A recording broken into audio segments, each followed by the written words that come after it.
Welcome back, everyone.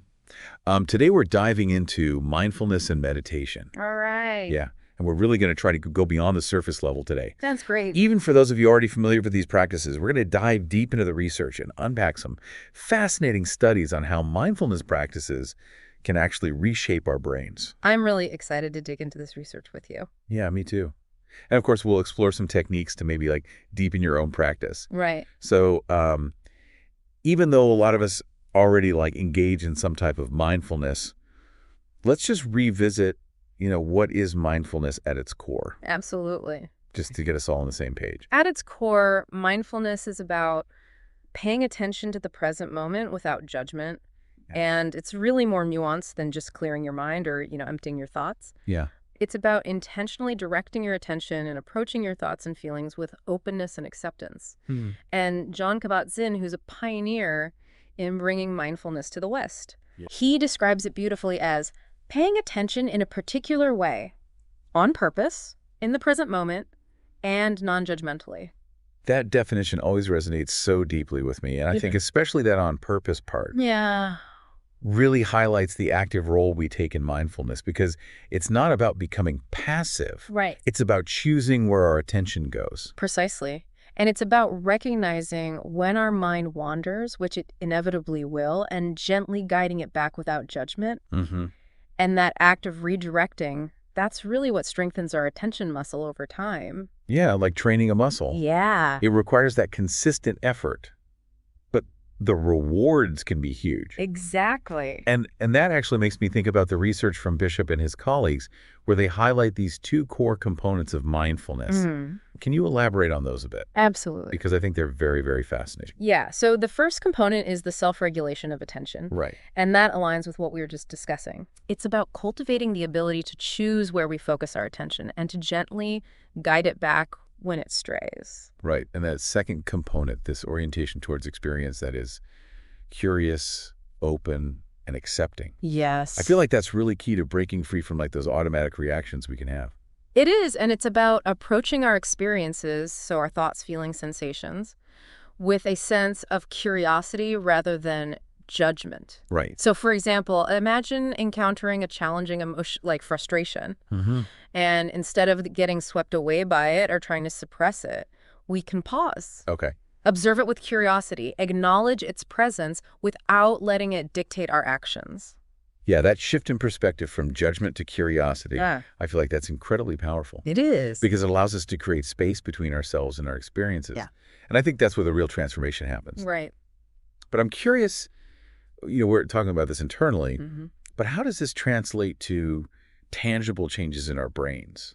You mentioned the amygdala and the prefrontal cortex earlier. Right, and research like the 2011 study from King and colleagues Okay. reveals some really fascinating connections between mindfulness and our brain activity. Yeah. So they found that mindfulness is linked to reduced activity in the amygdala, Wow. which is our brain's fear center, Okay. and increased activity in the prefrontal cortex, which is the area responsible for emotion regulation and what we call executive functions. Wow. So it's not just a feeling, it's an actual rewiring happening. Yeah. Tell me more about these structural changes, because I think that's fascinating. That's what's so fascinating about this research, is it's not just about changing the activity levels, but actually changing the structure of our brains. Wow. So studies have shown that regular mindfulness meditation can increase the thickness of areas associated with attentions, like the prefrontal cortex, Okay. as well as areas related to interoception, which is our ability to sense what's happening within our bodies. That's incredible. So it's like mindfulness is giving our brains a workout. Exactly. Strengthening those areas that are responsible for focus,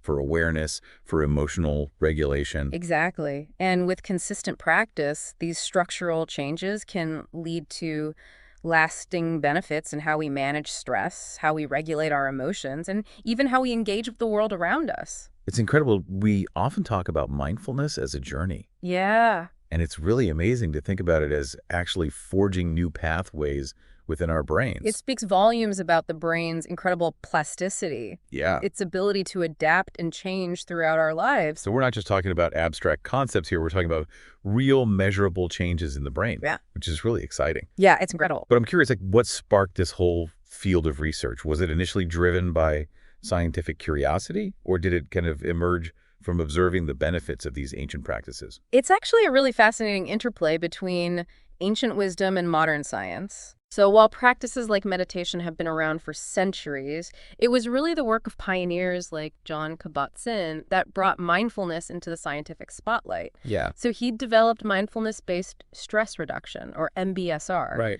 back in the late 1970s. MBSR, that rings a bell. Yes. That's more than just meditation, right? Exactly. MBSR is a structured 8-week program that incorporates mindfulness meditation, but also gentle yoga and group dialogues. Oh, wow. Yeah, so initially, Kabat-Zinn developed it to help patients with chronic pain manage their suffering. Right. But its applications have expanded far beyond that.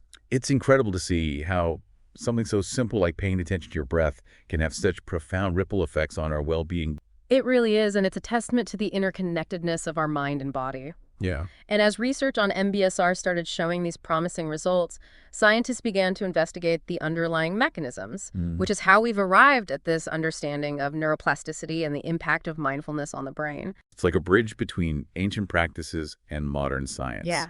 With each informing and enriching the other. Exactly. But speaking of these practices, Yes. let's dive into some specific techniques because our listeners, Of course. always eager to integrate new tools into their routine. And sometimes revisiting the fundamentals can be incredibly grounding. Yeah. So why don't we start with the breath? Always a good place to begin.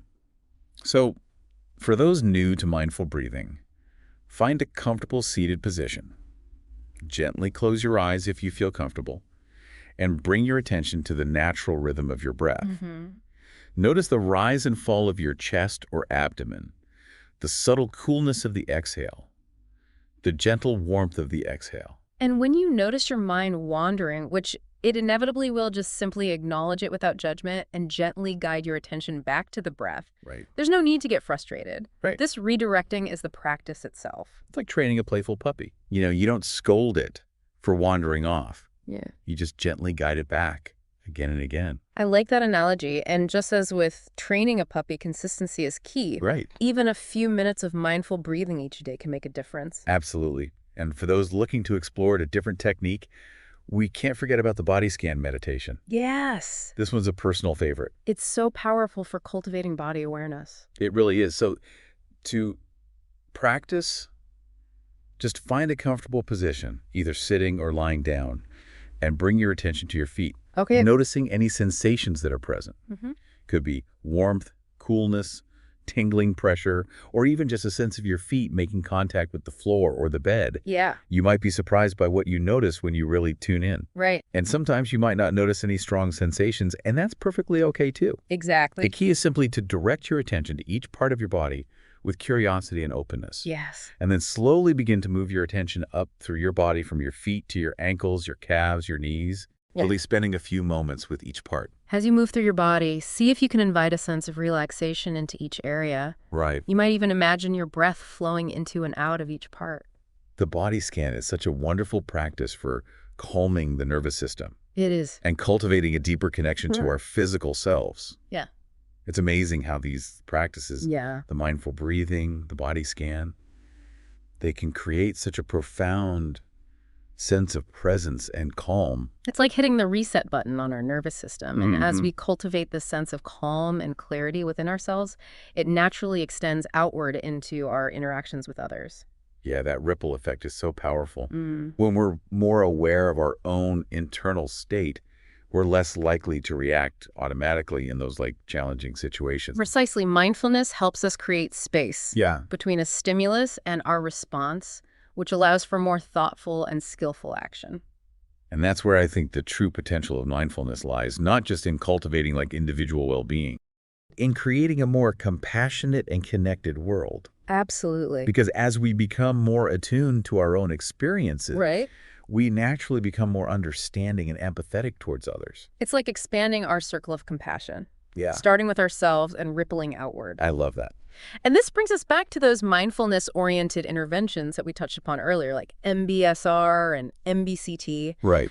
These programs offer a really structured way to develop these skills and integrate mindfulness into daily life. For our listeners who maybe are curious about exploring those further, can you share a bit more about the benefits that they offer? Of course. Because, they sound interesting, but Yeah. what can people expect? Well, studies have shown that both MBSR and MDCT can lead to a significant reduction in anxiety, depression, and stress. Wow. They can also enhance emotional regulation, improve focus and attention, and even strengthen the immune system. Those are some impressive and tangible benefits They are. for something that can seem so simple, like we've been talking about. And what's remarkable is that these programs are accessible to anyone, Yeah. regardless of their prior experience with mindfulness. That's really good. You don't need to be a meditation master to reap the benefits. That's reassuring to hear because sometimes it can feel intimidating Right. to enter into these spaces, but Yeah, and while participating in a structured program can be incredibly beneficial, yeah. it's also important to remember that mindfulness is a journey, not a destination. Right. There's no right or wrong way to practice. The most important thing is to approach it with curiosity, kindness, and a willingness to keep coming back to the present moment again and again. It's about finding what works for you. Exactly. Whether that's a few minutes of mindful breathing each day, Right. a body scan meditation before bed, or exploring a more structured program like we've been talking about. Yes, and as you continue on this path, may you find peace, clarity, and a deep sense of connection with yourself, with others, and with the present moment.